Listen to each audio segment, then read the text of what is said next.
lost in night, in the wood, shadows fight. Arms take gold, can't take flight. Power's gone, nothing's right. Cauldron cold, no more fire. Potions fail, dreams expire. Spirits whisper, call me liar. In the dark, lost desire. Purchase cry, echo loud. Through the fog, through the shroud. Mystic force, once so proud, now just whispers in the crowd.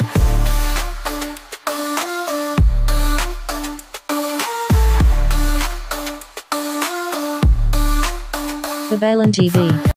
Hi Air Signs! Welcome po sa inyong reading. So this is for December the 1st to December the 7th reading. Para po sa mga bago, don't forget to click the subscribe button, smash the like button, comment below kung kayo po'y nakaka-resonate and hit the notification bell. Kung gusto niyo pong sumali sa ating live sessions, dun po yan sa ating kabilang channel, that is Babaylan TV. No, yan po ang ating unang channel catered for our international audience. So, you're very much welcome to join. No? I want you to know that this is a general reading. So you may resonate with the entire reading or you may resonate with some bits and pieces of the reading. Take what's only yours. Ayan, so simulan na natin. Ang nakikita natin dito, especially parang ngayon, nakakaluwag-luwag, no? Meron tayong parang buntong hininga na parang ang lalim ng hugot na, "Hay, salamat naman," no? Natapos na, "Hay, salamat naman." Meron ng kasagutan, no? Hindi pa man ito yung sinasabi nating experience nung kasagutan na yon, hindi pa man ito yung experience nung sabihin nating joyful moments, no, na matatawag natin. Pero nakikita mo, no, kumbaga yung portal, no, yung opportunity na nagbukas, no, ngayong December is parang pwede nating sabihin sa sarili natin, nakikinikinita ko na, no, na merong patutunguhan itong aking paghihintay, may katutunguhan itong aking efforts, no, dito sa, lalo na sa relasyon na ito. Madami kang tiniis na mga bagay dito, no, to a point na siguro pati sarili mo, no, you even sacrificed either yourself or your own happiness.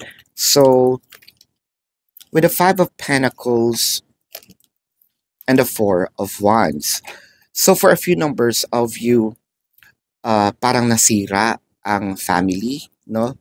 Whether it is nasira yung pamilyang binuo mo or nasira yung immediate family, no? Kung ikaw, tapos yung mga magulang mo, or ikaw, tapos mga kapatid mo, or a combination, no? Ang hirap ng combination kasi labo-labo. Nasira na nga yung relationship mo, nasira pa yung family mo. Pero ang nakikita natin dito, yung parang pagbuo ng puzzle again, no? Parang nakikinikinita ko na pasasaan ba, no? At mabubuo kaming muli, no? Pwedeng ito ay sa family talaga, no? I mean, sa pamilyang binuo. Kasi parang iniwan tayo, no? Or may umalis. Sabihin natin the separation is a combination of physical and energetic. So, anong ibig sabihin nun? Para po sa mga bago, yung physical, ito po yung literal na form, no, na kayo ay magkalayo. Ang energetic, ito po yung sinasabi nating pwedeng magkasama tayo sa isang bahay pero hindi tayo nag-uusap, no? Pwede ring nakikita nga tayo pero naka-block naman. So, meron pa ring gap dun sa connection, no? So, let's clarify the 5 of Pentacles. So, bumababa na siya. Clarifying the 5 of Pentacles is the 4 of Pentacles and the Justice. Meron pa ring mga inhibitions. Meron pa rin sabihin natin, I don't know if that is hiya or kaunting galit, no? Pero kahit papano, the guards, no, are lowering down. So parang kung ano man itong mga balakid, medyo konti na lang, no? Syempre, lalo na doon sa taong nasaktan, no? whether it is nasaktan dahil mas pinili mo, kung family ito, mas pinili mo yung relasyon mo, syempre, nasaktan yung mga tao. Pero, kahit ano bang sabihin natin, family is family. Medyo na dun pa rin yung konting inis, galit, pero at least bumababa na, no? Kung ito naman ay, katulad ng sinabi ko kanina, yung sariling pamilyang binuo mo, ang nakikita ko dito is more of kahit papano, kung umalis man siya, at least uuwi na. Meron pa rin mga awkward moments na pwedeng mangyari dito. Pero at least, yun nga, with the Justice card in here, nabubuo. Diba? With the Page of Cups, the Lovers, and the World card. So I think na sasalubungin nyo, ang pagpasok ng darating na taon na sabihin nating buo, at least buo, di ba? And I think merong mga progress dito kasi with the Lovers. Siguro isa ito sa makakatulong dahil nga dun sa ating event, no? Dahil din siguro dun sa season na magpapasko, magbabagong taon, no? So I think na kung sino man yung nakasakit, no, they will take advantage of the event or the holidays. Nakakita ko dito ng offer para doon po sa mga wala pa namang asawa, no, magjowa pa lang. Nakakita ko dito na ngayon pa lang, no, parang chine-check niya na, or this person is keeping tabs on you. Meron ditong mga walk it down memory lane, so iniisip niya kung ano yung mga pinagdaanan ninyong dalawa. Maraming mga bagay din dito na sana na-experience ko uli, no? At sana ma-experience kong muli. Especially with the World card, I am seeing there's a lot of positive changes because I am seeing that this is sort of turning back. Naka-frontal yung camera, no?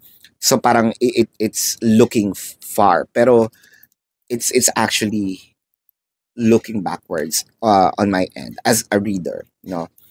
Ang nakikita natin dito is parang I wanna look back from the experiences that I had with this person, no? With the Hermit and the Six of Pentacles. So parang iniisip na dito ng taong ito, sabihin na natin, sige, may maturity. Actually, there is a huge leap of maturity, no, dito sa taong ito. At parang sinasabi niya, I need to give kasi meron ako mga pagkukulang. I think that you experienced yung tinatawag nating breadcrumbings, no?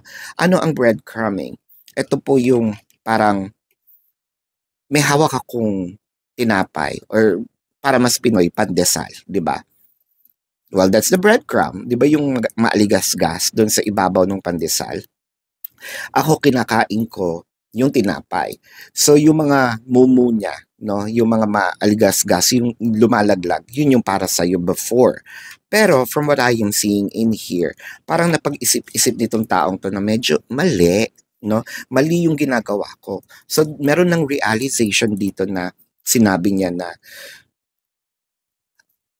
naglabis ako, may kalabisan yung mga ginawa ko, and meron na akong clarity, no, ngayon na mas nauunawaan ko yung mga bagay-bagay.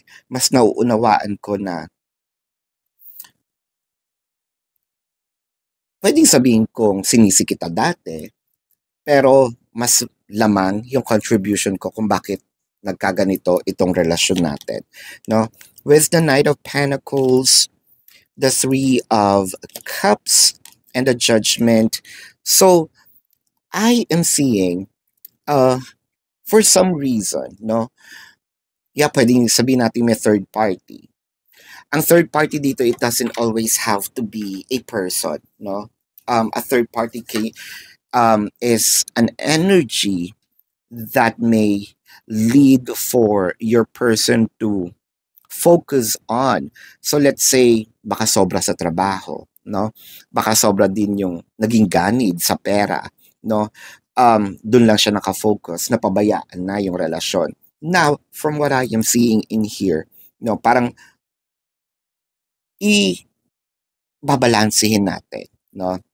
Hindi ko pwedeng pabayaan, pero mas okay, no? Parang na-experience niya kasi yung wala ka. So, mas gusto niya yung nandiyan ka rin habang ginagawa niya yung mga bagay, no? Na may ibinibigay din siya sa'yo, like with the Six of Pentacles. Now, I want to clarify the Knight of Pentacles. Knight of Pentacles is clarified by the Nine of Wands and the Two of Swords.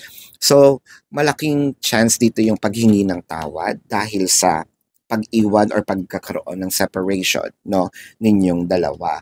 So, napakaganda, katulad ng sinabi ko, sasalubungin ang taon na magkaayos kayong dalawa. Tignan natin dito ang zodiac sign, no, ng iyong person. Now, this could be their sun sign or a placement in their chart. So, I am seeing Taurus, Virgo, Libra, Leo, Pisces, Gemini.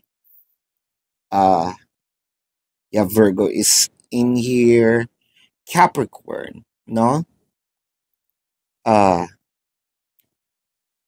Scorpio. Yan. So this is your reading. Again, para po sa mga bago, don't forget to click the subscribe button, smash the like button, comment below kung kayo po ay nakaka-resonate, and hit the notification bell. Kung gusto nyo pong sumali sa ating live sessions, dun po yan sa ating kabilang channel, that is Babaylan TV. No, yan po ang ating unang channel catered for our international audience. And kung gusto nyo sumali, you're very much welcome to do so. Ayan. Pero kung hindi nyo po maabutan, no, yung ating live sessions, pwede naman po kayong magtanong dito sa ating comment section as long as the question po is answerable by yes or no. Pero kung hindi po kayo papatulugin, no, ng yes or no na sagot lang, pwede naman po kayong dumiretso na doon sa ating description box. There is a link. Click that link, you will be routed to my website, no?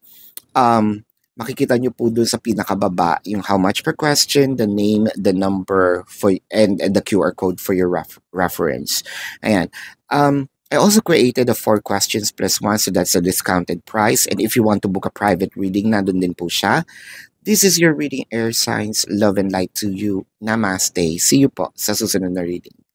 Goodbye.